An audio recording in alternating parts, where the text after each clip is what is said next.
da sua vida. Eu tenho certeza que é uma noite que Deus já está marcando você por uma decisão, né? A decisão de estar aqui é a decisão que Deus precisa para mudar toda a sua trajetória. Amém? Glória a Deus. Eu quero convidar você para adquirir alguns livros do nosso pastor Jorge. Maledicência. Esse livro é muito importante para nós sabermos como usar a nossa língua, como falar. Preconceito também, esse livro é muito importante. Idolatria. E também eu quero indicar para você líder e excelência. Quem aqui é um líder? Levanta a sua mão. Olha, poucas pessoas eu estou vendo que são líderes. Deixa eu falar uma coisa para você. Você precisa assumir hoje, então, a liderança da sua vida. Amém? Fala assim: eu vou assumir hoje a liderança da minha vida. Agora eu vou perguntar mais uma vez para você: quem aqui nessa noite é um líder? Levanta a sua mão. Glória a Deus, aleluia, querido. Todos nós somos líderes. Então, nós precisamos primeiro liderar a nossa própria vida, amém? Então, você vai aprender com esse livro sobre liderança. Glória a Deus por estarmos aqui. Eu queria compartilhar com você. Nós estamos nessa série de mensagens. O conhecimento de Cristo.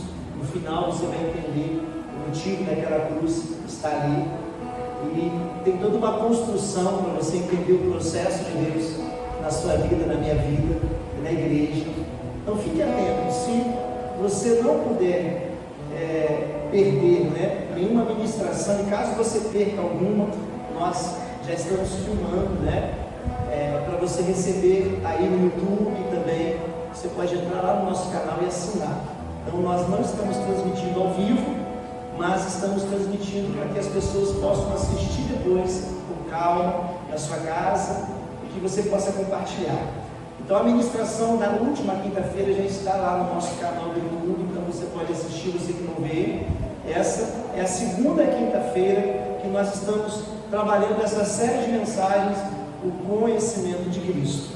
O que você sabe vai determinar o que você vai viver e o que você vai receber. Amém? Glória a Deus. Eu louvo a Deus por você estar aqui hoje. E glorifico a Deus pela sua vida. Que nada tire a sua atenção. Você veio com o seu kit punto. Quem veio com o seu kit punto hoje? Aleluia!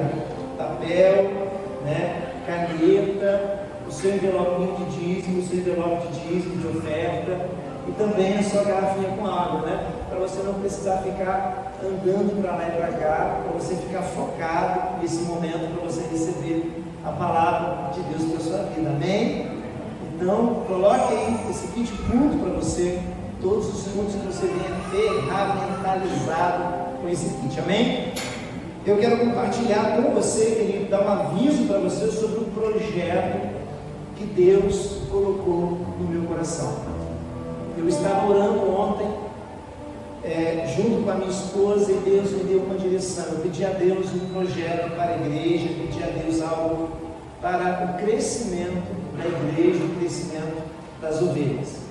E aí, na mesma hora que eu pedi a Deus, Deus colocou um projeto no meu coração. E esse projeto, ele chama Projeto Provérbios 27, 23. Então, a partir de semana que vem, nós já estaremos dando andamento no projeto Provérbios 27, 23. Então, eu vou explicar para você o que quer dizer esse projeto. Ele já se diz por si próprio. Diz assim: procura conhecer o estado das tuas ovelhas, põe o teu coração sobre os teus rebanhos. Então foi a direção que Deus me deu. E eu e a minha esposa decidimos, a partir da semana que vem, pegar o nosso tempo e investir em você, que é a nossa ovelha. Então, você querendo ou não, você vai ter que ter uma conversa comigo. Não tem como você escapar. Pastor, não tem como, só se você for para outra igreja. Como eu sei que você não vai para outra igreja, né? como eu sei que você é como Pedro, quando ele teve aquela revelação, para onde nós iremos? Então eu sei que você vai ter essa conversa comigo. Qual o objetivo dessa conversa? É conhecer o seu estado. Quando eu me propus a ser pastor, desde o meu início da minha faculdade teológica, dos meus estudos, tudo que eu fiz até hoje foi para exercer o ministério. Talvez eu não precisaria fazer nada, porque Deus não precisa de títulos para poder usar você, mas todo o meu nível de estudo acadêmico, ele foi por um único objetivo, foi para investir em pessoas. Então sempre quando eu pedi a Deus uma faculdade, desde o início, eu nunca tive problema para pagar os meus estudos. Desde o início, eu recebi bolsas de estudo, bolsas para curso, bolsas para pós-graduação, ficando na casa de pessoas, comendo o que me davam, mas com um objetivo: ser uma pessoa instruída para instruir, para que Deus me use mediante aquilo que Ele tem determinado na minha vida. Então, chegou o momento que eu estou me doando, não é verdade? Porque quando diz aqui, procura conhecer o estado de suas ovelhas. Eu não posso pastorear você, querido, sem conhecer a sua história. Eu não posso pastorear você sem conhecer a sua maior luta, a sua maior guerra, os seus maiores desafios no seu casamento, na sua família, os seus maiores traumas e dificuldades. O pastor precisa conhecer o estado de suas ovelhas. E eu estou me dedicando a isso, eu e a minha esposa. A partir da próxima semana, eu vou agendar com cada pessoa, cada ovelha desse rebanho, e nós dedicaremos 2 horas do nosso tempo para poder conversar com você. Então se prepare, que você vai ouvir perguntas que você talvez nunca ouviu na sua vida, perguntas desafiadoras, e a minha oração é que Deus nos use como uma resposta de oração para a sua vida. Então, desde o início eu já estou jejuando. Não vai ser uma conversa, querido, vazia. Não vai ser. Não vai ser um cumprimento vazio de um tapinha nas costas. Eu vou anotar tudo o que você precisa. Eu vou anotar as suas maiores lutas. Eu vou entrar com você nas suas maiores batalhas. Vou entrar como seu intercessor, como seu pastor. Então eu peço a você, não me olhe apenas como uma pessoa mais jovem que você. Eu ouvi de um pastor no qual eu estava tentando ajudá-lo, e ele simplesmente me disse: eu tenho mais tempo de ministério que você, eu tenho mais tempo de casamento que você. Eu disse: Deus não trabalha por qualificação de tempo, né? Deus trabalha com qualificação de entrega. Então quanto mais você entrega, mais você recebe. Samuel foi chamado quando ele era criança. Enquanto Samuel ouvia a voz de Deus, Eli já não ouvia mais a voz de Deus. Nós temos que entender, querido, que Deus usa quem ouve a voz dele. E aí eu conversei com esse pastor, e quando passou-se um tempo, ele me ligou e disse: pelo amor de Deus, eu preciso da sua ajuda. Eu falei: claro que sim, eu estou à sua disposição. Eu sabia que isso iria acontecer. Então nós precisamos entender, querido, que você não está aqui para passar um tempo. Eu não quero que essa igreja seja mais uma igreja que você frequentou. Eu não quero que eu seja mais um pastor. Talvez você pode até estar em outro lugar, porque Deus conduz as pessoas da forma dele. Eu não sou o seu dono, amém? Eu sou o seu pastor. E nós somos pastores de um reino, ou seja, não é uma denominação, mas é um reino. Nós não podemos fechar. Jesus não fechou nenhuma questão, ele abriu a porta do reino, mas ele deixou bem claro que a porta era estreita, né? Então nós precisamos entrar por essa porta. Então que você entre nesse projeto. Você pode já dar o seu nome para a minha esposa. A minha esposa é a minha secretária, né? E de vez em quando eu dou um beijo na minha secretária. De vez em quando eu dou uns beijos na minha secretária, né? Um abraço na minha secretária. Então, por favor, não faça fofoca. Agora o pastor está saindo com a secretária dele, é verdade, irmãos. Eu saio todos os dias com a minha secretária e a gente vive um romance, né? Glória a Deus por isso. Essa mulher entrou na minha vida, querido, para de fato me dar uma base, né? A esposa, quando ela decide ser sábia na vida de um homem, esse homem fica um homem sem limites. Mas quando a esposa decide atormentar também, ninguém segura, né, pastor Léo? O marido também, né, irmãos? Marido também. Então, que você possa ser essa pessoa abençoada na vida do seu marido também. Então, se prepare para o projeto Provérbios 27, 23. Eu quero saber o estado das minhas ovelhas e colocar o meu coração na sua causa, colocar o meu coração nas suas maiores lutas. E pessoas que nós já nos conhecemos têm a oportunidade de estar comigo, mas a gente vai aprofundar mais esse nível de conhecimento e eu estarei à sua disposição. Amém? Glória a Deus. Então você que já está, aleluia, glória a Deus.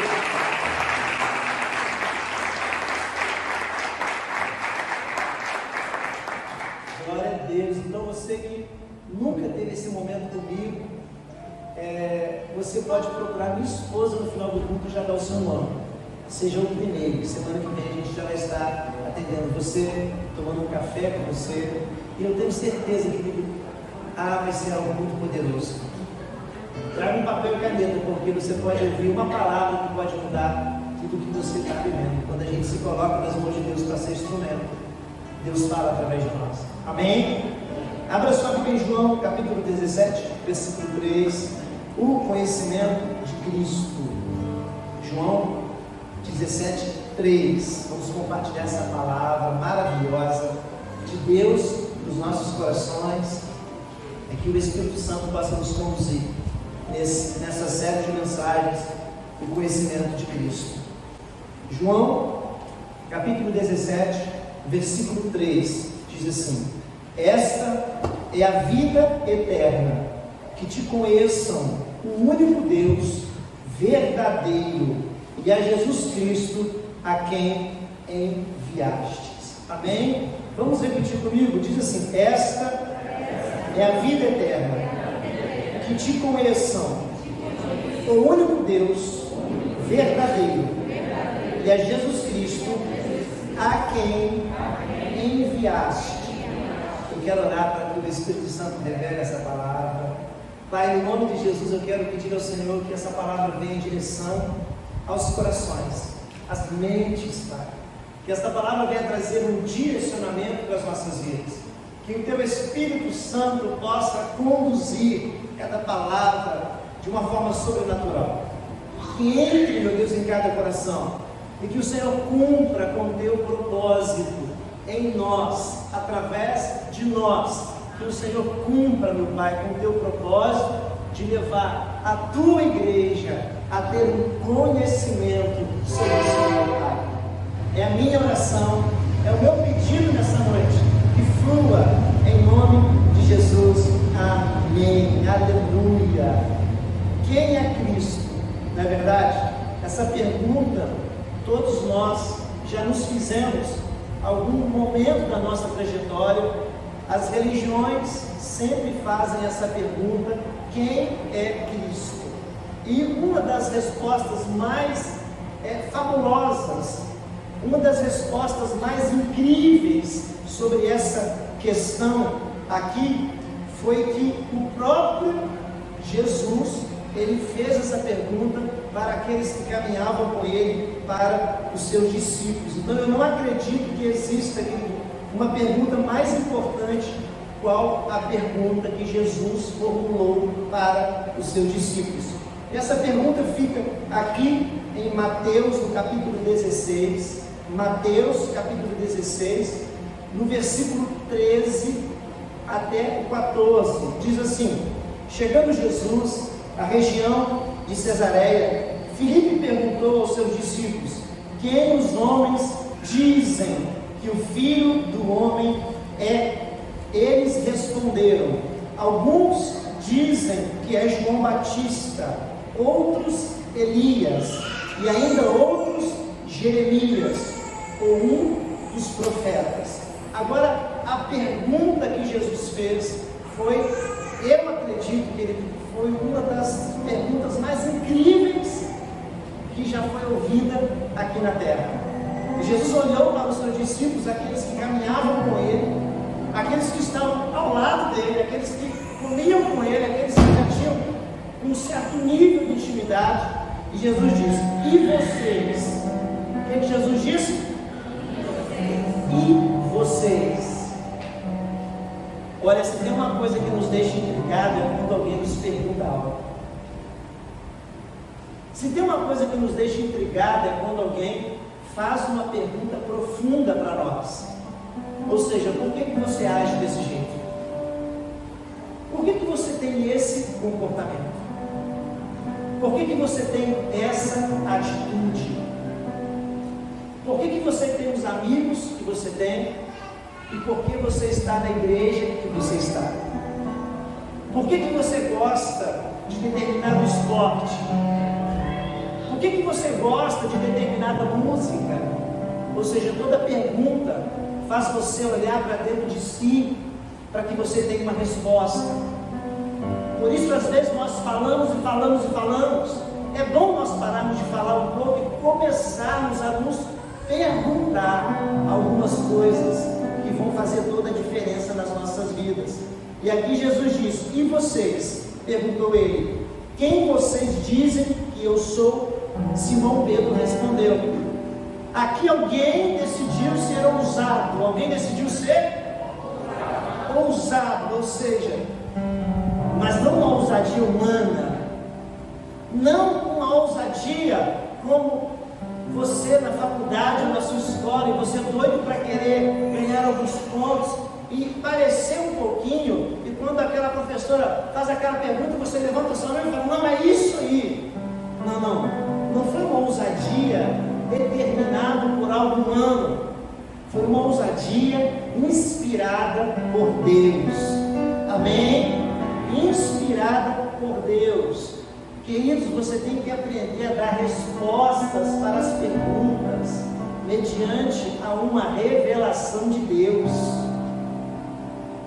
Porque às vezes você faz perguntas: sim, pastor, eu faço muitas perguntas, mas quais as respostas que você mesmo dá para essas perguntas?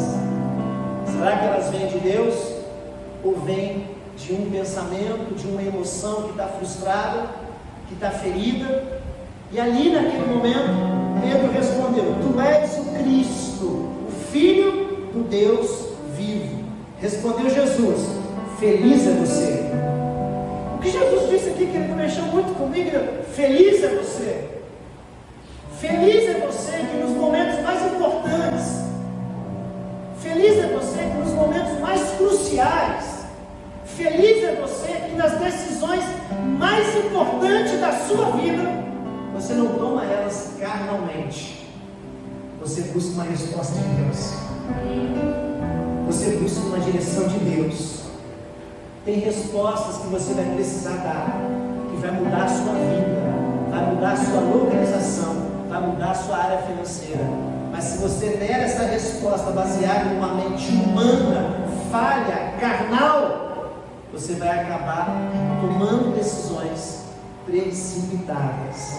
E o interessante é que eu gosto das falas de Jesus, porque feliz é você, diz para Pedro, feliz é você, ou seja, Simão, filho de Jonas, porque isso não me foi revelado por carne ou sangue, mas por meu Pai que está nos céus. Querido, as respostas que vão mudar a sua vida virão de uma revelação de Deus, virão de uma palavra de Deus. A resposta que vai mudar a sua vida, a sua área conjugal, profissional, não vai vir do seu vizinho, não vai vir de algo carnal, vai vir de Deus para a sua vida. E às vezes nós tentamos buscar tantas respostas, buscamos respostas na religião, buscamos respostas nas pessoas, buscamos respostas dentro de nós, com uma alma ferida, machucada, magoada, e Deus está querendo revelar para nós algo sobrenatural que vai definir a nossa história. Amém? Porque foi uma pergunta aparentemente simples, até uma criança conseguiria talvez responder quem era Jesus, porque diriam assim: ele disse que é filho de Deus, ou seja, nós caminhamos com ele, nós comemos com ele, observamos Ele fazer muitos milagres. Só que não é uma resposta superficial que Jesus estava buscando. Não é pessoas superficiais que Jesus está buscando, querido. Não é pessoas superficiais que Ele está buscando esse nível de relacionamento. Ele está buscando um nível de relacionamento profundo comigo e com você. Ele não está querendo dar somente uma paz que o mundo dá para você, porque a paz que Ele dá para nós, a religião não pode nos dar. Aquilo que nós fazemos não pode nos dar. É mediante aquilo que Ele já fez. Ele já fez por nós e por isso temos paz. Não é para você ficar confuso, não é para você ficar perdido no meio das perguntas da vida, das lutas da vida. O que vai ser do meu futuro? O que vai ser da minha família? O que vai ser? O que vai ser? O que vai ser? Pense e busque uma resposta de Deus, como Pedro buscou. Ele buscou uma resposta. Um momento importante. Deus encontrou nele um ambiente de revelação, querido. Deus encontrou dentro dele um ambiente, porque Deus sabia que ele era ousado. Porque aqueles que são ousados, querido, vão chegar onde outros vão chegar. Aqueles que são ousados vão conquistar o que outros não conquistaram. Aqueles que são ousados vão viver no tempo de crise, prosperando, crescendo, buscando um outro nível. Para assim, eu quero ter essa ousadia na minha vida. Em nome de Jesus. Glória a Deus. Então, o texto que nós lemos diz: se a vida eterna significa conhecer a Cristo, então nós não podemos ignorar esse fato. Nós não podemos passar por cima desse fato, amém? Conhecer é diferente de saber que algo existe. É totalmente diferente. Eu estava pensando nisso outro dia, e aí eu pensei no time de futebol. Quem que torce para algum time de futebol? Seja sincero, levanta sua mão. Olha, tem muitos torcedores aí, de vários times, né? E eu pensei, eu sou torcedor do time do Cruzeiro, eu sou cruzeirense. E aí eu me perguntei, qual o nome do técnico do Cruzeiro? Não sei. Qual o nome dos jogadores do Cruzeiro? Eu não sei. Qual o nome do presidente do Cruzeiro? Não sei. Que nível o Cruzeiro está? Só sei que é muito baixo. Agora eu não sei medir para você. Aí eu me perguntei, por que eu então torço para o Cruzeiro? Porque, queridos, chegou um tempo da minha vida que no meio de pastores, no meio, é muita brincadeira de futebol, né? Eu nunca fui bom em futebol, eu sou muito sincero. Eu sempre nunca fui o craque, né, do futebol. Apesar de ser muito doente quando eu era criança, não podia correr, não podia fazer atividade física. Quando eu corria, as pessoas falavam que eu iria morrer. Ninguém me escolhia para um time, querido. Eu era aquele que ficava lá. Quando alguém machucava, eu ficava lá. E quando entrava também, eu servia para absolutamente nada. Então eu pensei, já que é assim, né, eu não vou torcer para time nenhum. Mas aí sempre sabe, quando a pessoa ela começa uma interação social com você, porque o café é uma interação social, o futebol é uma interação social. Então, quando o homem não tem nada para falar, ele pergunta para o outro: qual é o seu time? Quando você não tem nada para falar, você diz: vamos tomar um café? Às vezes tem para falar, né? Mas então eu torço para o Cruzeiro porque é um time de interação social, mas eu não conheço o Cruzeiro. Aí eu comecei a pensar no nosso relacionamento com Cristo também. Você sabia que é parecido? Nós falamos dele, nós ouvimos dele, nós ouvimos a religião falar durante muitos e muitos anos que Jesus veio, ele morreu, ele ressuscitou. Aí na Páscoa nós temos aquelas comemorações, a gente faz aquele teatro, aquele musical incrível, faz o túmulo vazio, aí tem a cruz, e aí vem Jesus, e a gente chora porque é emocionante, a gente chora na Páscoa, no Cordeiro Pascal, é Jesus, e aí a gente passa aquele momento e depois parece que nada está acontecendo. É a mesma coisa do time de futebol, você só lembra dele quando ele está jogando. Eu só lembro do Cruzeiro quando ele está jogando, quando perdeu, quando alguém comenta. E assim também é a Copa do Mundo. Eu só lembro que existe uma seleção brasileira quando tem Copa do Mundo. E a gente só lembra de Jesus, querido, quando nós estamos em apuros. A gente só lembra de Jesus, querido, quando nós estamos de fato no fundo do poço. Mas ele não quer que você só lembre dele, ele quer ter uma experiência com você. Ele quer dar para você um nível profundo de conhecimento. Amém?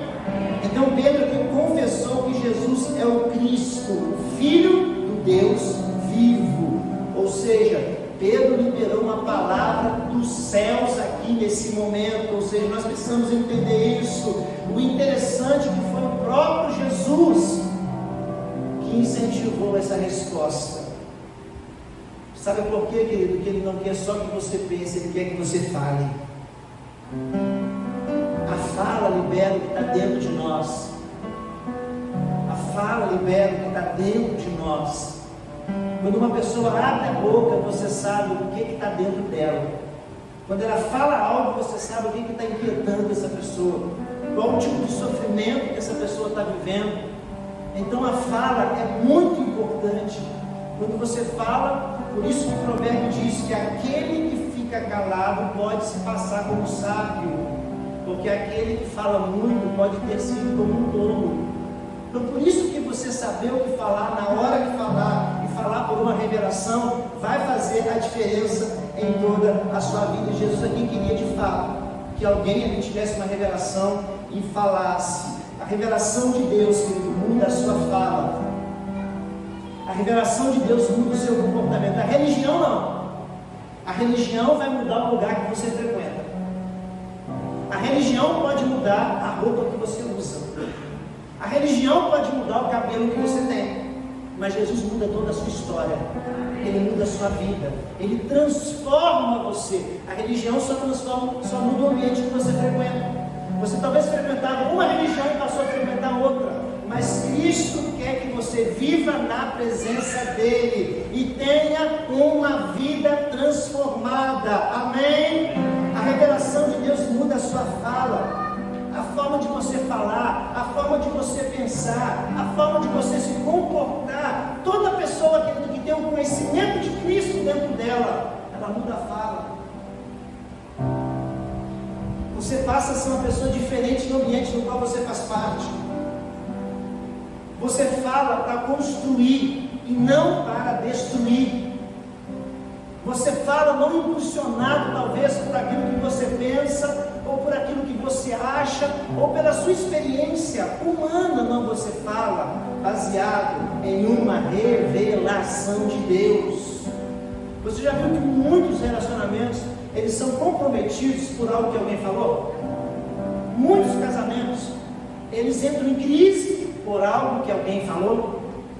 Às vezes um momento de raiva, naquele momento que você está no ápice, você quer despejar algo e você acaba falando algo que abre uma ferida no outro. Então nós precisamos tomar muito cuidado, querido, com aquilo que nós falamos, pois Deus está levantando uma igreja, está levantando um povo que vai curar através da palavra dele, que vai manifestar cura, que vai manifestar perdão, que vai manifestar restauração, que vai manifestar um novo tempo. Então a revelação de Deus muda a sua fala, a revelação de Deus muda as suas convicções. Muda o quê? As suas convicções. Quem aqui já não conversou com aquela pessoa turrona? Claro que aqui nós não temos nenhum tipo de pessoa assim. Eu louvo a Deus, viu, irmãos? Nós temos lá talvez em Guarapari, talvez nessas igrejas mais próximas, mas aqui não tem nenhuma pessoa turrona. Sabe aquela pessoa que a vontade dela tem que ser feita, né? Seu marido não é assim, você não é assim. Aquela pessoa religiosa que pegou aquilo e fala, não, é desse jeito que Deus age. Se Deus não agir assim, não está certo. Se Deus não agir dessa forma, porque não é Deus. Você acha que Deus trabalha dentro de uma caixinha, querido? Você acha que Deus trabalha dentro de uma fórmulazinha mágica de uma igreja tradicional, de uma igreja pentecostal, ou de uma igreja batista, ou assembleia, ou quadrangular, ou metodista, ou presbiteriana? Você acha que Deus trabalha dentro de uma forma, de uma placa, ou de um CNPJ? Não. Amém? Você está entendendo? Não. Deus tem a forma dele agir, e ele age do jeito que ele quer, da forma que ele quer e no momento que ele quer. Então, antes de você definir alguma coisa na sua vida, realmente busque fundamentos. Busque o quê? Busque fundamento. Por que você age assim? Por que você você fala assim, tem que ter um fundamento na nossa vida, para o nosso comportamento. Por isso que quando alguém tem uma revelação de Deus, a convicção muda, totalmente muda. Eu durante muito tempo, e às vezes nós passamos por esse processo é um processo que nós não podemos desistir dele, é um processo continuado nas nossas vidas, amém? E esse processo continuado nas nossas vidas, nós não podemos abrir mão. E eu aprendo muito com a minha esposa que tem a respeito disso. E às vezes quando eu sou precipitado e eu coloco um pensamento meu, e eu sou aquela pessoa que eu fundamentei algo, eu falo, não, é desse jeito. Ela fala, não, por que você não pensa de outra forma? Eu falo, nossa, o Espírito Santo aí, ó. Por que você não pensa desse jeito? Porque talvez não é assim. Talvez não é desse jeito. Aí na mesma hora eu falo, não, você está errado, viro as costas, vou fazer alguma coisa. Aí eu sento e falo, realmente. Aí eu vou aprendendo a fazer o caminho de volta, irmãos. Aí eu chego e falo, Deus me deu uma revelação. A revelação foi ela, mas eu não abro mão, né? Deus me deu uma revelação. Eu orei ele agora, falou comigo. Mas eu acabei de falar contigo, você está alinhado com Deus, né? Então tem pessoas que são assim, fundamentalistas, religiosas, e por isso que não flui. Não flui. A pessoa sempre é travada, presa a um sistema, presa na mente, presa em bloqueios. Por isso, quando eu tenho uma experiência com Deus, como Paulo teve, lembra de Paulo? Paulo teve uma experiência com Cristo. Ali naquele momento, essa experiência foi tão chocante na vida de Paulo, que ele naquele momento ficou em estado de êxtase, e os olhos dele foram tampados, e naquele momento a vida dele foi transformada, a mente dele foi transformada, e as convicções que Paulo tinha de ser um perseguidor de cristãos, um perseguidor daqueles que estavam com Cristo, a mente dele começou a ser mudada, começou a ser transformada, a mente dele começou a ser renovada, ele começou a ver a vida de uma outra forma, ou seja, toda a minha trajetória que eu estava fazendo até aqui, estava tudo sem fundamento, estava tudo errado, agora eu estou sendo alinhado. Tem muitas pessoas assim dentro da igreja há anos. Pastor, como que o senhor sabe? Eu quero que você coloque na balança se realmente você está dentro de um fundamento que não está trazendo resultado para você. É quando você não tem fruto, é quando a sua vida não rompe, é quando a sua vida fica estagnada. Pastor, como assim? É quando você vive os mesmos problemas. Pastor, 3 meses, você está no mesmo problema. Pastor, 1 ano, você está no mesmo problema. Pastor, 2 anos, você está no mesmo problema. O que é isso? Falta de um conhecimento de Cristo dentro de você. Pastor, isso me impede de estar no ministério? Não impede, querido. Isso me impede de cantar, tocar. Isso me impede de pregar. Não impede, querido. Só não vai fluir nada. Só não vai fluir nada.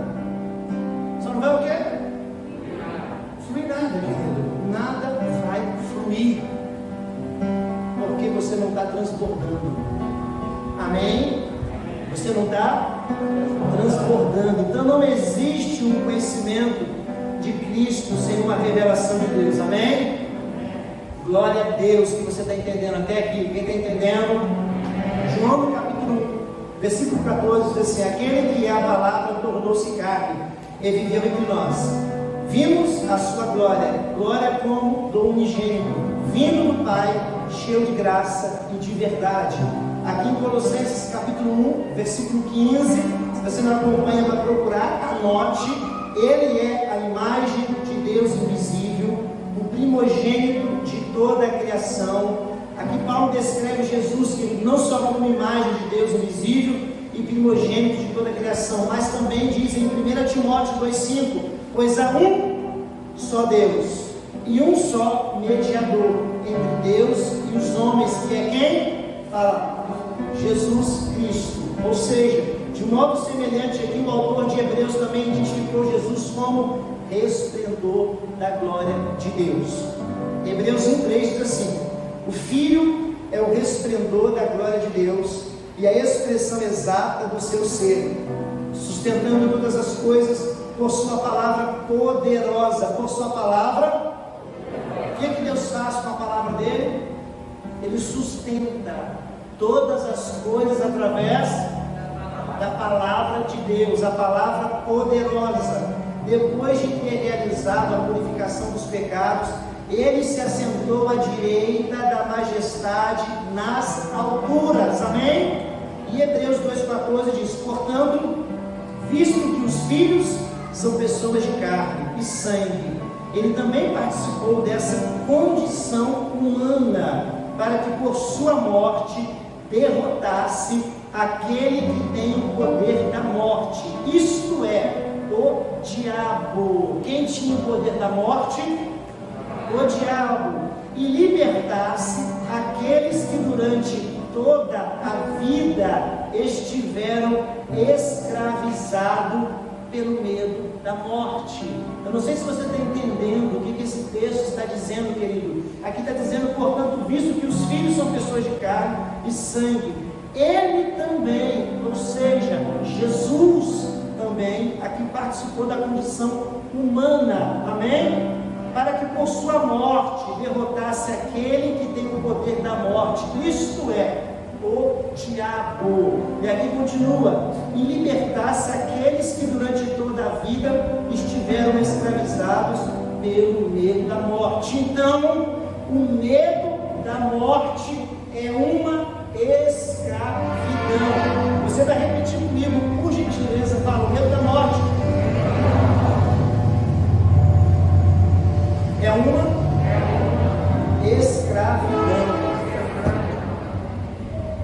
Vamos repetir mais uma vez. Só você. Mais uma vez.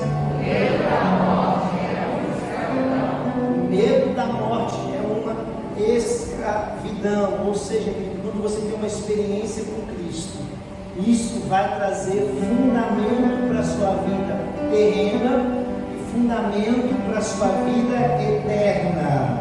Amém? Vamos estar repetindo comigo. Vai trazer fundamento para a minha vida terrena e fundamento para a minha vida eterna. Então, se tem uma coisa que um cristão não pode ter, é medo da morte. A gente vai entender um pouquinho mais à frente sobre isso. Ou seja, em João capítulo 20, 27 e 28, Jesus disse a Tomé: coloque o seu dedo aqui, veja as minhas mãos, estenda a mão e coloque-a no meu lado. Pare de duvidar e creia. Disse-lhe Tomé: Senhor meu Deus, Deus meu. Então Jesus lhe disse: porque me viu, você creu. Felizes os que não viram e os que creram. Então Jesus aqui está dizendo uma palavra específica. Jesus está dizendo uma palavra específica, direcionada a quem? Bate no peito, para mim. Você viu Jesus? Você viu as mãos de Jesus? Você crê? Jesus, então você é feliz. Então você é feliz porque você não viu, mas você crê. Aleluia, glória a Deus. João capítulo 12, 42. Ainda assim, presta atenção nesse texto, olha que interessante.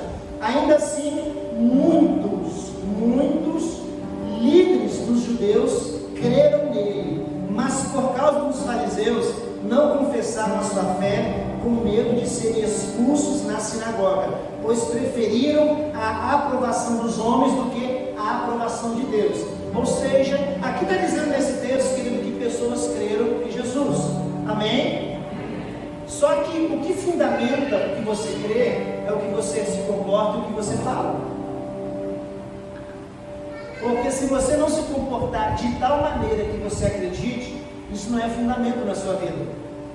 Porque diz que aqui algumas pessoas creram, mas não manifestaram aquilo que eles estavam crendo. Por que não manifestaram? O texto está explicando muito bem, mas por causa dos fariseus. Não confessaram. O que é confessar? Repita comigo mais uma vez sobre a palavra. Fala, a palavra. A palavra.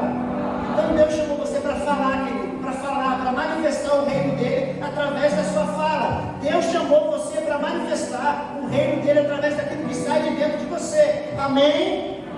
Então aqui não confessaram a sua fé com medo de serem expulsos da sinagoga, pois preferiram a aprovação dos homens do que a aprovação de Deus. Ou seja, eles preferiram a reprovação de Deus que manifestar o reino de Deus, e manifestar aquilo que eles queriam. Uma pessoa parecida como essas foi quem? Fala Nicodemos. Então tem muitas pessoas que estão vindo aos cultos, que se filiaram à igreja, que frequentam o culto, mas não manifestam transformação no seu comportamento. Então nós precisamos entender, um conhecimento sem transformação, querido, não vai fazer sentido na sua vida. Não adianta você saber algo, mas não manifestar algo. Você está entendendo até aqui?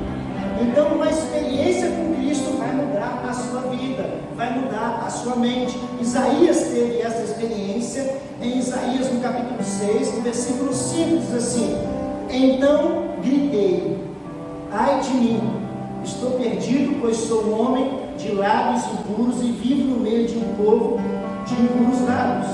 Os meus olhos viram o Rei, o Senhor dos Exércitos. Isaías ficou perplexo com a visão que ele teve. E a visão que ele teve não fez o olhar dele se tornar um olhar para o externo. Tem pessoas que têm uma visão de Deus, né? Tem pessoas que vivem baseado numa religião, e o que mais essa pessoa faz é apontar o erro dos outros.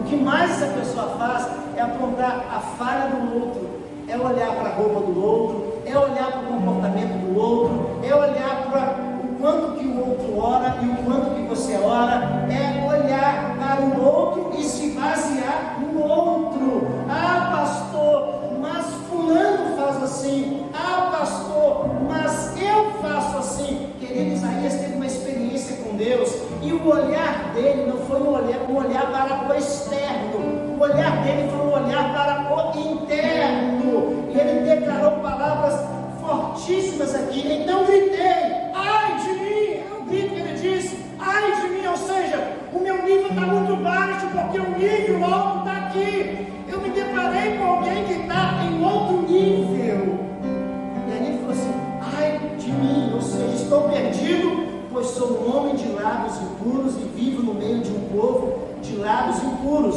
Os meus olhos viram o Rei, o Senhor dos Exércitos. Então ele ficou perplexo. É assim que nós temos que ficar na presença dele, querido.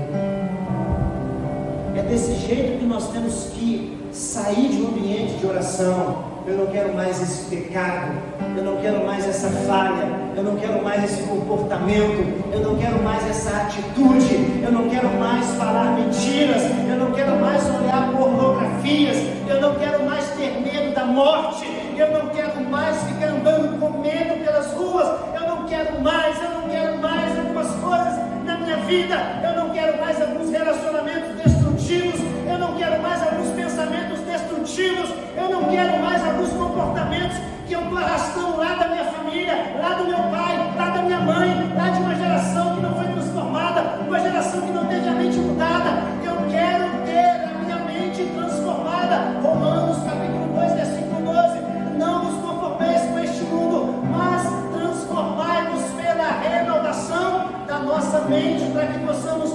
experimentar a boa, agradável e perfeita vontade de Deus. Por isso que Jesus sabia quem ele era.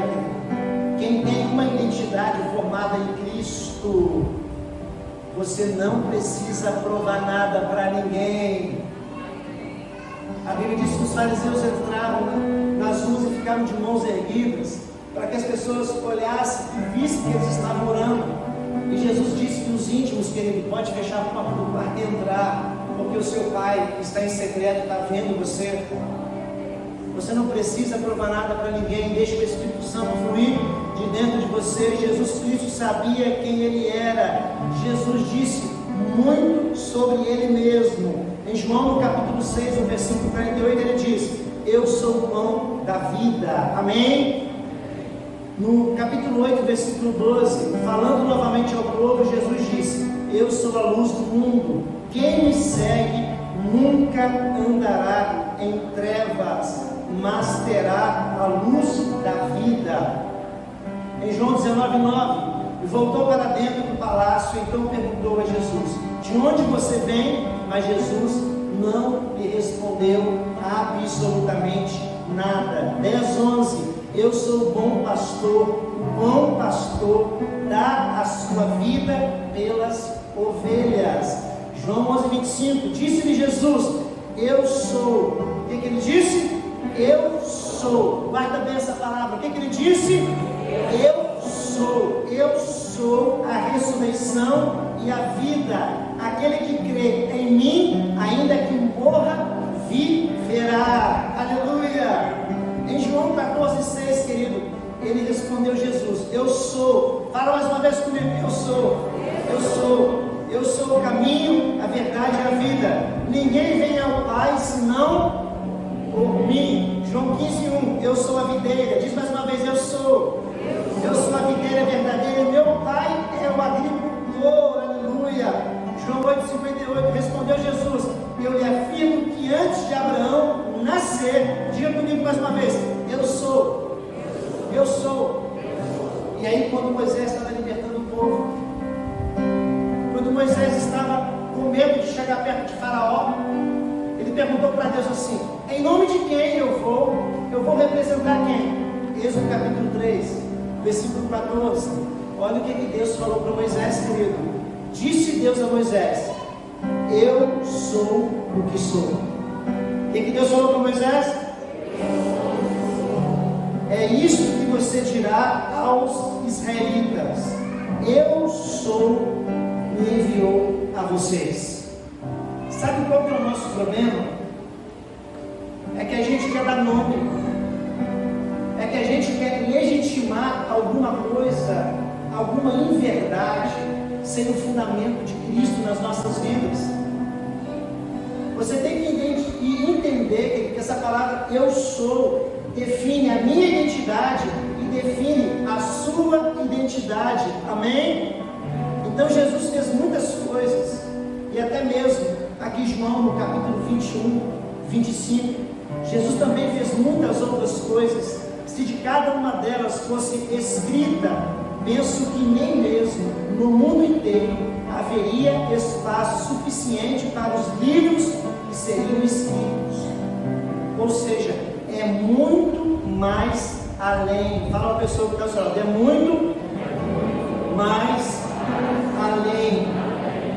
Então nós não podemos nos permitir ter um relacionamento com Jesus de forma superficial. Ainda há muito mais. E existem coisas que nós ainda nem sabemos. Fala para a pessoa que está falando, existem coisas que você nem sabe. Em Apocalipse, no capítulo 19, no versículo 12, seus olhos são como chamas de fogo, e em sua cabeça há muitas coroas, e um nome que só ele conhece e ninguém mais. Fala comigo, um nome que só ele conhece e ninguém mais. Ou seja, foi isso que Jesus queria dizer para aquela mulher no poço de Jacó, em João 4, quando aquela mulher saiu ali, e a Bíblia diz que era a mulher samaritana, e Jesus parou ali naquele momento, e os discípulos foram comprar comida, e Jesus disse que a comida dele era fazer, ele disse, a minha comida é fazer a vontade do meu Pai. Ou seja, ele ali começou a ministrar e liberar palavras na vida daquela mulher, e perguntou para ela, onde está o seu marido? Era a área de frustração da vida dela. Sempre Jesus vai fazer uma pergunta para você na sua área de frustração. O que você quer que eu faça? Por que tu me chamas bom? Então fique atento, querido, que ele vai fazer uma pergunta para você na sua área de frustração, para libertar você, para que você olhe para dentro de si e entenda o quanto você está aprisionado em algumas coisas, em algumas situações. E quando ela olhou para Jesus e disse, eu não tenho marido, ele disse, pois bem, e o que você está com ele hoje nem é o seu marido. E ali naquele momento aquela mulher disse para Cristo, realmente tem um profeta aqui. E toda uma cidade se despertou ter um conhecimento de Cristo. Até aqui você está entendendo? Então, nosso maior desejo precisa ser de conhecer a Cristo. Poucas pessoas tiveram, querido, tanto desejo de conhecer a Cristo como Paulo. Paulo foi um homem que me desperta uma grande admiração por ele, pelo desejo que ele tinha de conhecer a Cristo, pelo desejo que ele tinha de ter uma experiência com Cristo. E ele relatou isso em suas palavras, em Filipenses, no capítulo 3, no versículo 10. Quero conhecer a Cristo, ao poder da sua ressurreição e a participação de seus sofrimentos, tornando-me como ele em sua morte. Ou seja, o desejo de Paulo era ter um conhecimento de Cristo. O desejo de Paulo era a resposta de oração de Jesus. Jesus fez uma oração chamada a oração sacerdotal. Repita comigo, a oração sacerdotal. Em João, no capítulo 17, versículo 3: esta é a vida eterna, que te conheçam o único Deus verdadeiro e a Jesus Cristo que enviastes. Então Paulo entendeu que a verdadeira salvação, querido, não estava em uma religião, não estava em um dogma, não estava em algo que você tinha que fazer, mas em algo que alguém já fez por você, que foi o que Jesus fez. Então o desejo de Paulo era a resposta de oração de Cristo. Então, sem dúvida, todos os cristãos, eles precisam ter uma fome e uma sede por conhecer mais a Cristo. A nossa preocupação, querido, como diz em Mateus capítulo 6, versículo 33, não vos preocupeis com o que haveis de comer, ou beber, ou vestir, pois o vosso Pai que está no céu sabe de todas as suas necessidades. Mas buscai em primeiro lugar o reino de Deus e a sua justiça, e as demais coisas vos serão acrescentadas. Esse texto está dizendo que a busca pelo reino, a busca por Cristo, tem que ser a busca de todo cristão. Enquanto a sua busca for dinheiro, enquanto a sua busca for fama, enquanto a sua busca for religião, enquanto a sua busca for se matar no trabalho, enquanto a sua busca for ter e acumular bens, enquanto a sua busca for isso, você sempre vai ser uma pessoa miserável espiritualmente. Mas quando a sua busca for pelo reino, ou seja, pelo Cristo, você vai ser uma pessoa próspera, e tudo isso vai ser acrescentado na sua vida. Nós temos que entender o local que o Evangelho está nos apontando. O Evangelho aponta para o Cristo, o Evangelho não aponta para a religião, o Evangelho não aponta para a instituição, o Evangelho do início ao fim aponta para o Cristo. Então nós, como igreja, temos que despertar esse conhecimento de Cristo dentro de nós e ter esse desejo, essa fome, essa sede por mais de Deus. Amém? O que você não sabe, querido, sobre Jesus tem que preocupar você, porque talvez é o que você não sabe sobre Cristo que é o que está impedindo de você viver, é o que está impedindo de você crescer, é o que está impedindo dos demônios saírem da sua vida, é o que está impedindo dos demônios irem embora da sua casa, é o que está impedindo a sua família de ser liberta, é o que você ainda não sabe de Cristo. Ah, pastor, eu quero conhecer. Quando você decide conhecer e buscar conhecer, querido, você vai viver a manifestação do reino de Deus. Nós não podemos, queridos, nos esquecer, porque nós somos salvos, sim. E tem muitas pessoas que dizem, pastor, eu sou salvo e já está muito bom, eu já tenho Jesus. Querido, você tem que entender o que Jesus estava dizendo nesse texto. Você tem que entender o que ele está querendo dizer para a igreja. Essa oração sacerdotal é muito importante para a igreja, para você não viver na miserabilidade, para você não viver no engano. Pastor, eu batizei e já está bom. Não está bom, querido, está muito mais. Em João 17,3, esta é a vida eterna. Jesus está fazendo uma afirmação. E qual a afirmação que Jesus está fazendo? Que esta é a vida eterna. Esta o quê? Ou seja, te conhecer o único Deus verdadeiro e a Jesus Cristo a quem enviastes. Então a vida eterna está em conhecer a Jesus. Você está entendendo até aqui? A vida eterna está em conhecer a Jesus.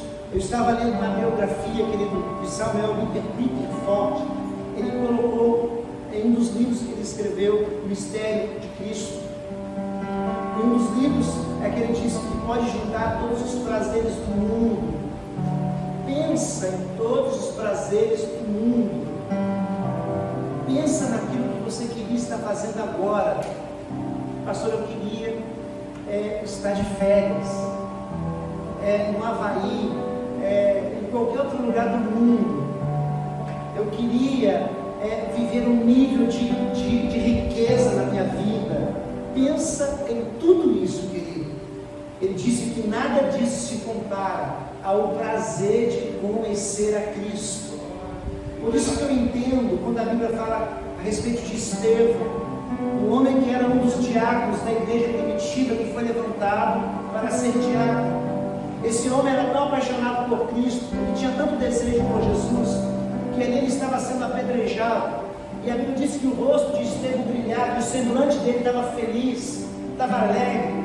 Tem gente, querido, que está com o semblante triste, às vezes por uma coisa, por uma situação que não tem nem um propósito definido na sua vida. E o rosto de Estevão estava brilhando porque ele tinha paixão por Cristo.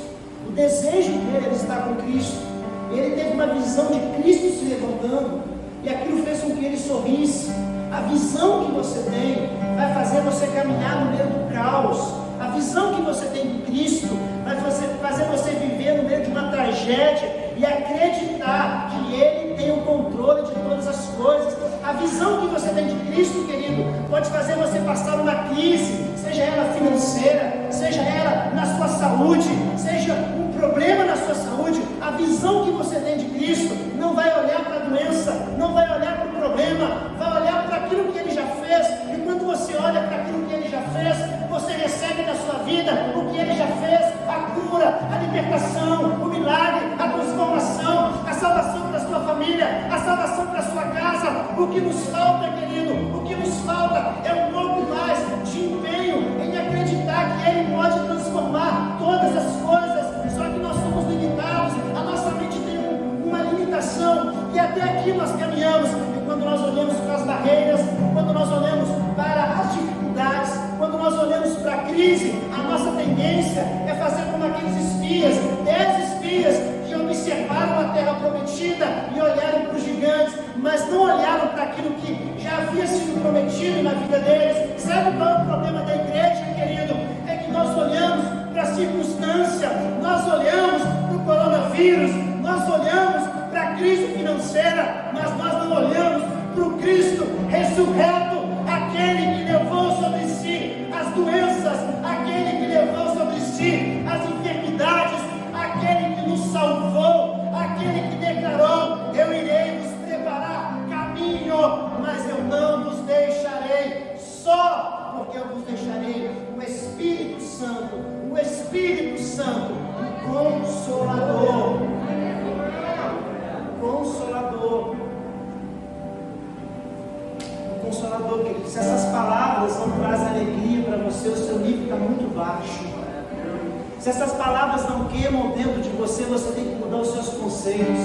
O seu lugar talvez não é no altar, é ser ministrado, curado, para depois você ministrar. Se essas palavras não queimam e não ardem em você, é porque você ainda não teve uma experiência com Cristo. Você apenas teve uma experiência com a religião. Você apenas teve uma experiência com uma música de louvor que toca no seu coração. Mas a experiência não é uma música, não é uma letra, mas é o que te cura, é o que te liberta, é o que te transforma, é o que penetra a sua alma, é o que muda a sua convicção, é o que dá aqui um basta na sua vida de um pecado, de um erro. É o que vai levar você, querido, a ter uma vida próspera e uma vida abundante. Então nós precisamos entender como nós necessitamos de conhecer a Cristo. Tem como, querido, o marido, ele viveu um momento incrível com a sua esposa sem estar presente. Tem como um casal casal desfrutar de uma relação saudável sem estarem juntos? Não tem como. Você só desfruta do casamento quando você tem unidade, querido. Você não desfruta. O casamento sem unidade, sem comunhão, ele vai trazer peso para você. A maioria das pessoas são frustradas na relação conjugal. Sim, pastor, frustradas. Por quê, pastor? Porque falta uma experiência com Cristo. Porque você depositou a sua felicidade no outro.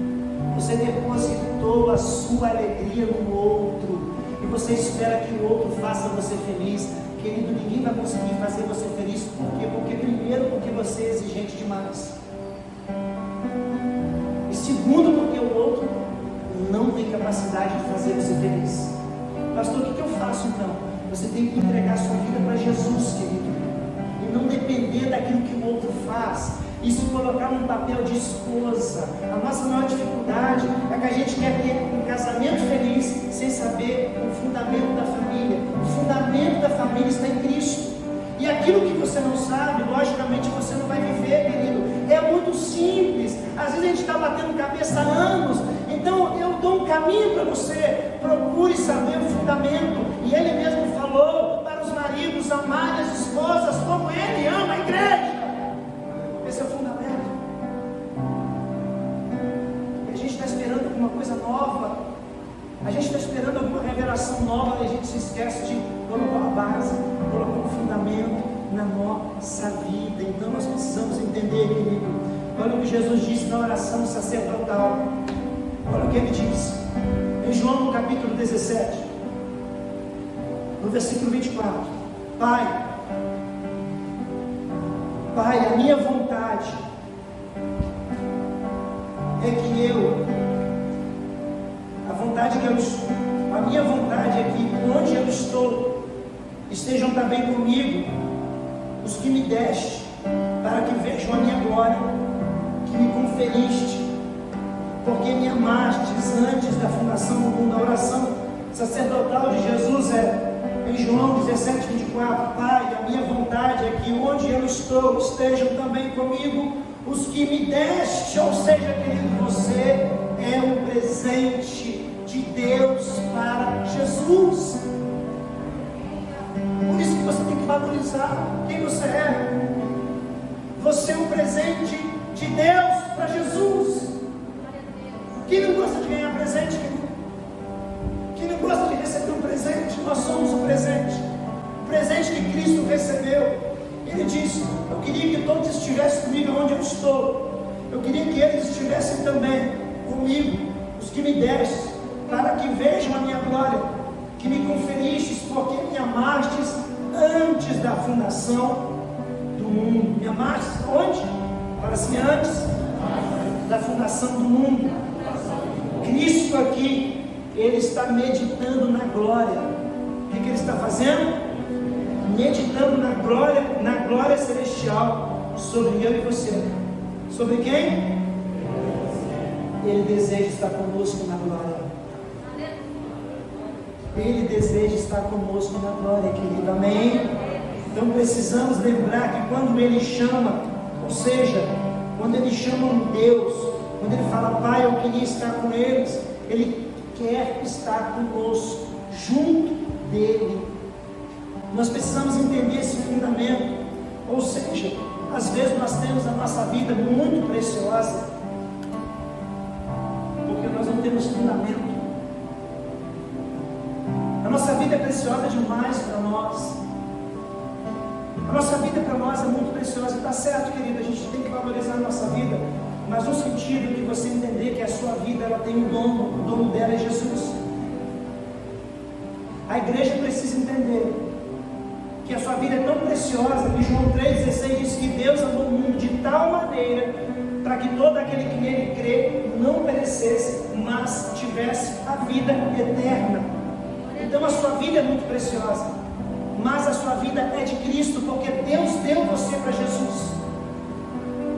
Então você tem alguém que zela e intercede por você, amém? Então nós precisamos entender, quando no Salmo 116, 15, preciosa é aos olhos do Senhor a morte dos seus santos. Em algum momento da minha vida eu não entendia o que Jesus estava querendo dizer com isso. Preciosa é a morte dos seus santos para Deus. Então eu comecei a entender que um dia tudo que está vivo vai morrer. Repita comigo: um dia tudo que está vivo vai morrer. Olha para a pessoa que está do seu lado, fala: você vai morrer. Um dia você vai morrer. Agora entenda uma coisa, querido, fala para essa pessoa: não importa a forma, porque quando isso chegar, vai ser da vontade de Deus. Então fala para ela: você está com medo de quê? Fala mais uma vez: você está com medo de quê? Da morte. Fala para essa pessoa mais uma vez: você não pode morrer por mim, porque Ele morreu. Sabe por quê? Para você ter vida, e vida eterna. Agora fala para ele assim, fala assim para ele assim: olha, ele está doidinho, ele está orando ao Pai, para que você fala. E você está fugindo porque você está com medo de ir para perto dele.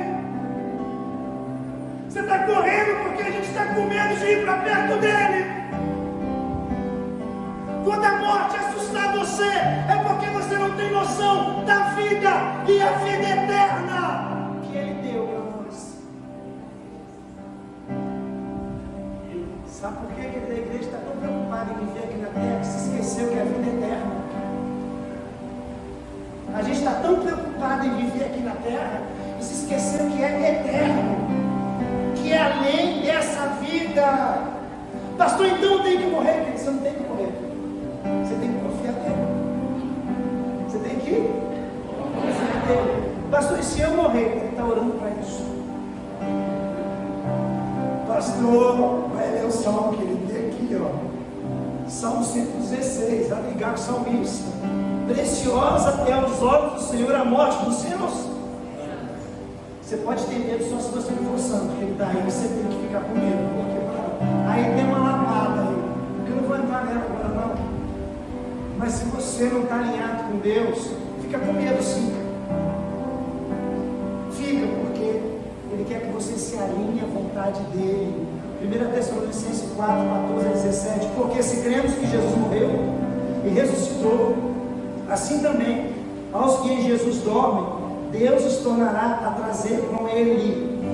Dizemos-vos, pois, isto, pela palavra do Senhor, que nós, os que ficarmos vivos para a vinda do Senhor, não precederemos os que dormem. Então, se você não morrer, você vai ser arrebatado, amém?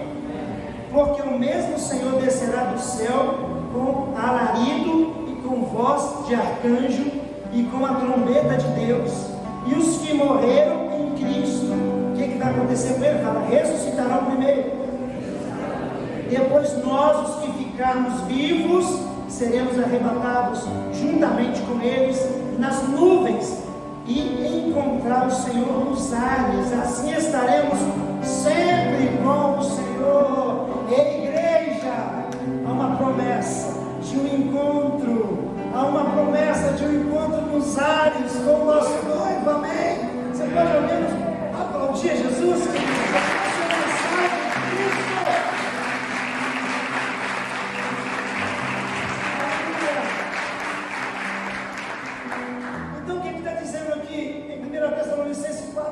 Não queremos, porém, irmãos, que sejais ignorantes com respeito aos que dormem, para não os entristecerdes como os demais que não têm esperança. Foi uma palavra que eu ministrei na vida da minha mãe quando nós perdemos o meu irmão, e a minha mãe estava quase entrando em depressão, e Deus me deu essa palavra no meu coração, que Deus se alegra na morte dos justos. Nós choramos, nos entristecemos, mas nós não podemos ser como pessoas sem esperança.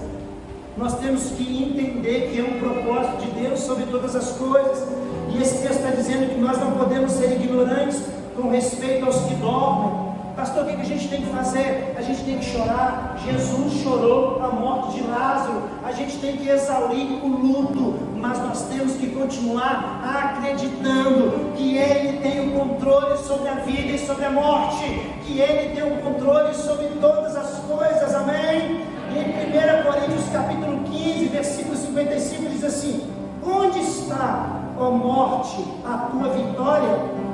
Onde está, ó morte, o teu aguilhão? O que ele está dizendo aqui? Onde está, ó morte, a sua vitória?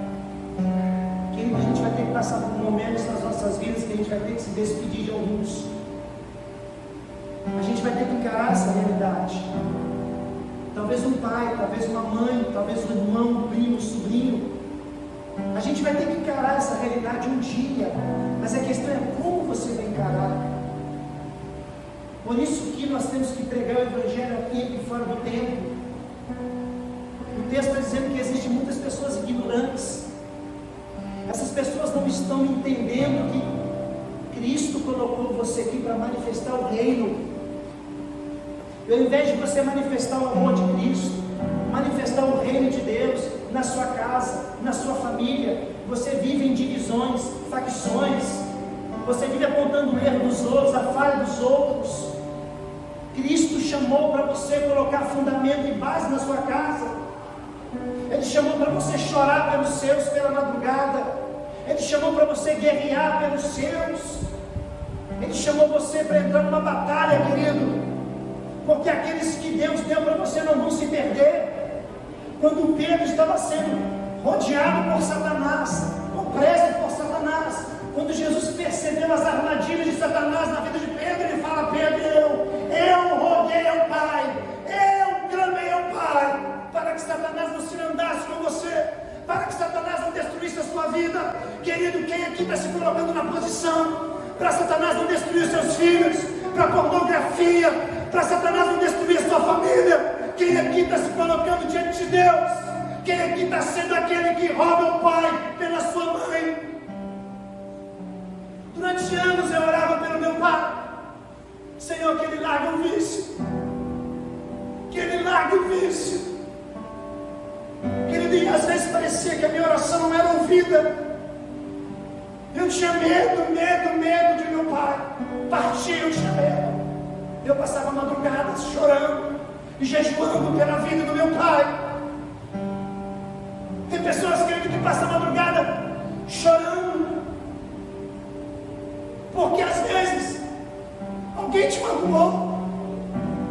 Eu amo e respeito a sua história, mas já é tempo de superar isso. É tempo de lutar e batalhar por coisas maiores. Passando anos e nada acontecia na minha casa. E quando, querido, um dia meu pai chegou em casa. Meu pai é pedreiro. Meu pai sempre foi muito estressado, muito nervoso. E o cigarro era uma forma dele aliviar esse estresse, o nervosismo, assim como a droga é para muitos, a bebida é para muitos, a cocaína é para muitos, a maconha é para muitos, a pornografia é para muitos. Tem um dia que ele chegou em casa, eu estava no encontro, e aí de repente a minha mãe chegou e me falou: seu pai chegou aqui em casa agora. Ele falou que estava passando perto de uma igreja. Deus falou para ele entrar na igreja, querido, orando há muito tempo. Há muito tempo. Ele entrou. E o pastor fez um apelo. Meu pai incauto, quarta série, não sabe escrever direito. Querido, ele entrou na igreja. Ele falou: o pastor fez um apelo para quem tem um problema com vício. Ele falou que do nada ele sentiu o desejo de ir lá na frente. E lá na frente o pastor pediu para ele repetir uma oração. Ele repetiu a oração dizendo: entrega a minha vida para o Senhor Jesus e nunca mais eu vou colocar um cigarro na minha boca. Meu pai hoje dirige uma congregação da Assembleia de Deus e nunca mais ele conseguiu colocar um cigarro na boca dele.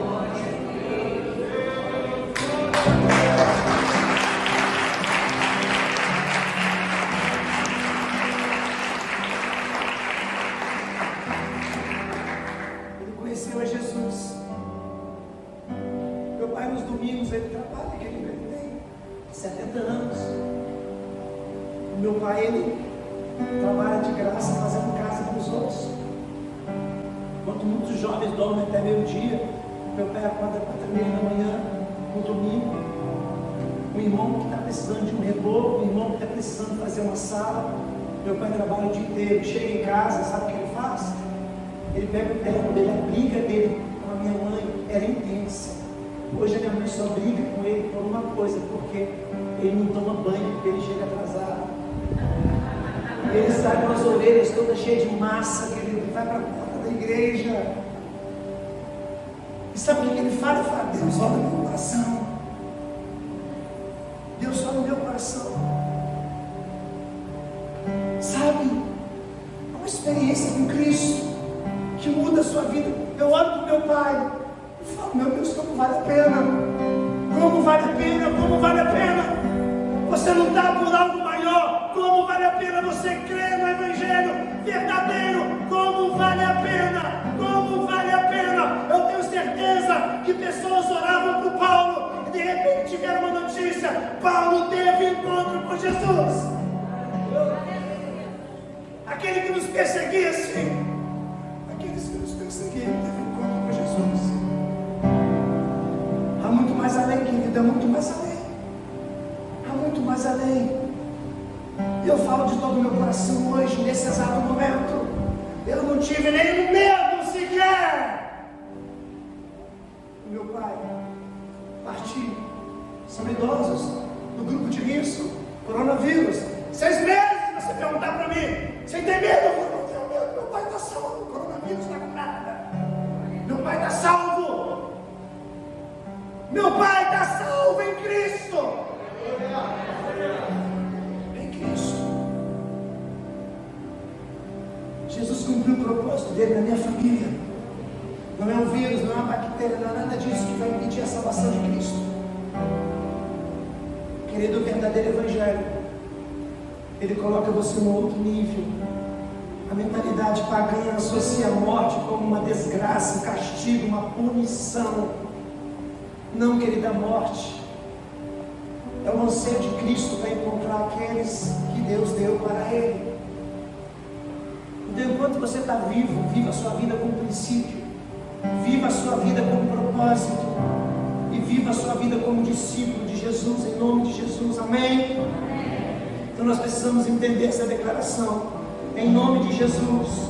Isaías 41:10 diz assim: não temas, porque eu sou contigo, não te assombres, porque eu sou teu Deus.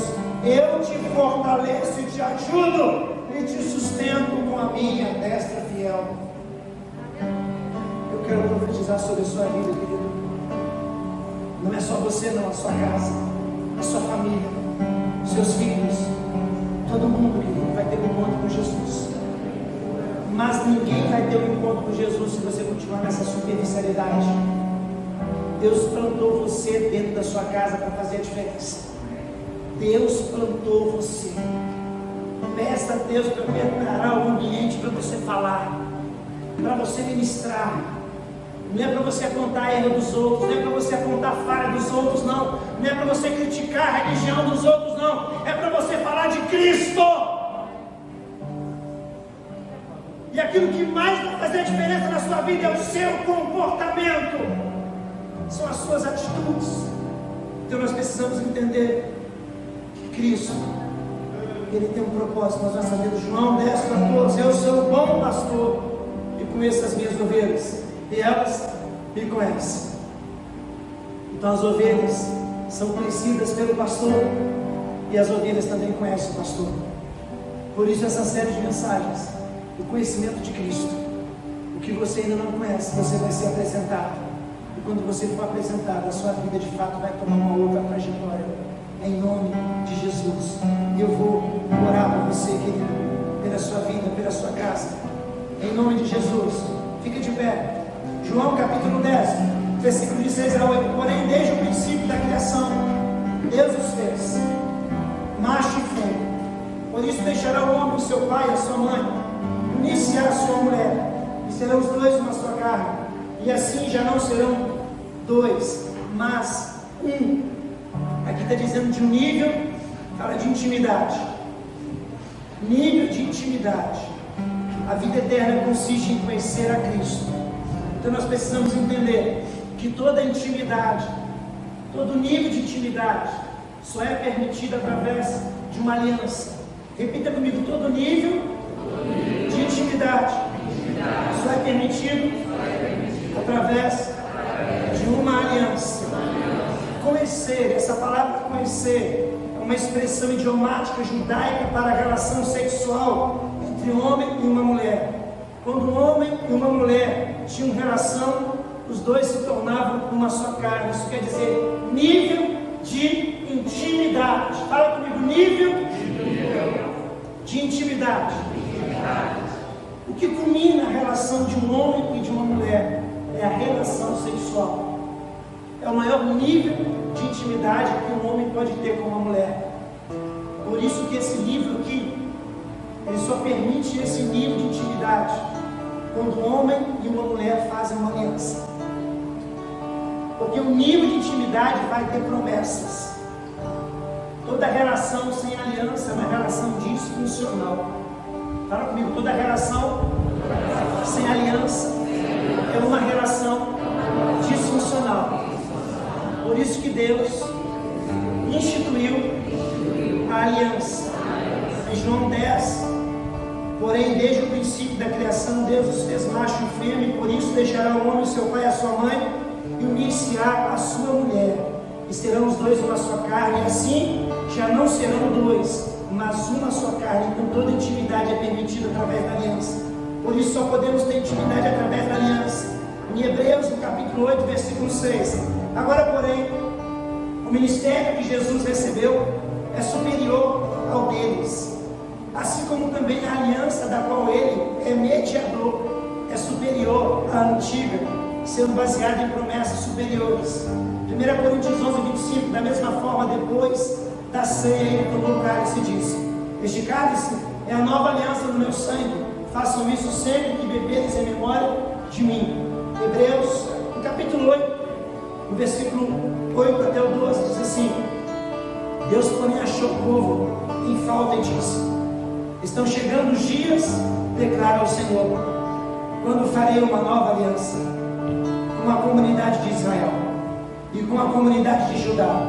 Não será como a aliança que fiz com seus antepassados, quando os tomei pela mão para tirá-los do Egito, visto que eles não permaneceram fiéis à minha aliança. Eu me afastei deles, diz o Senhor.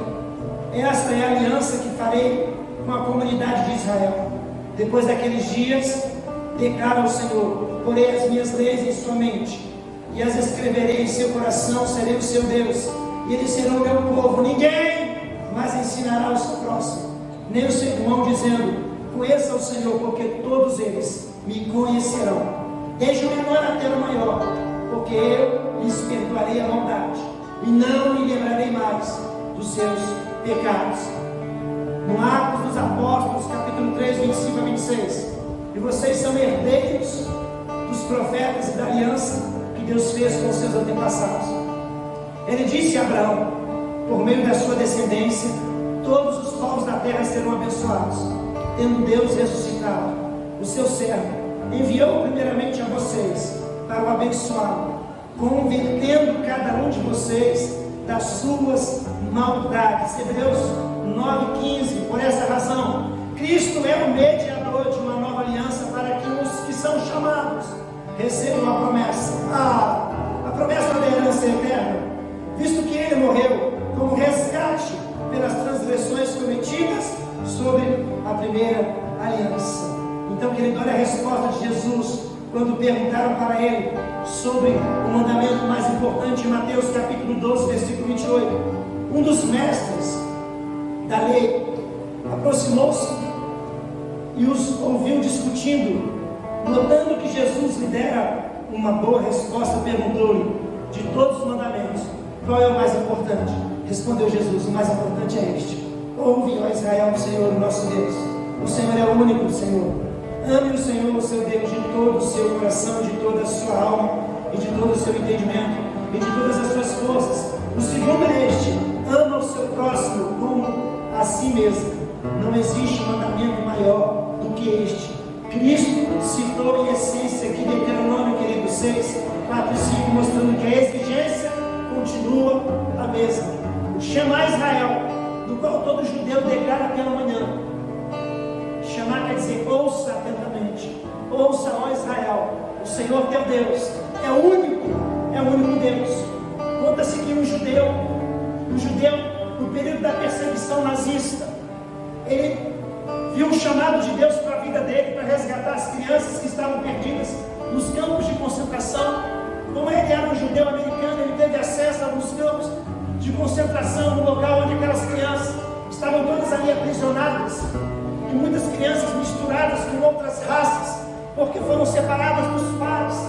E aquele judeu, para identificar essas crianças, quando eles chegaram no campo de aprisionamento de crianças, que os pais já tinham sido todos mortos, ele queria resgatar essas crianças para dar um crescimento digno para essas crianças.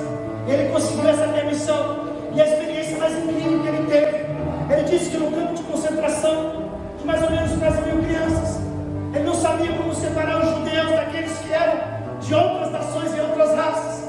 E ele disse que declarou bem alto, chamar Israel: ouve Israel, o Senhor teu Deus é o único Deus. Ele disse que todas as crianças judias começaram a chorar naquele momento, porque elas entenderam que existe um Deus que não se esquece deles. Não existe um Deus todo-poderoso. Jesus pagou tudo por nós, querido. Nós não éramos dignos porque nós não conseguimos cumprir a lei. Nenhum ser humano consegue cumprir a lei. Ele veio. Querido, só existem duas possibilidades: ou você cumpre a lei, ou você morre.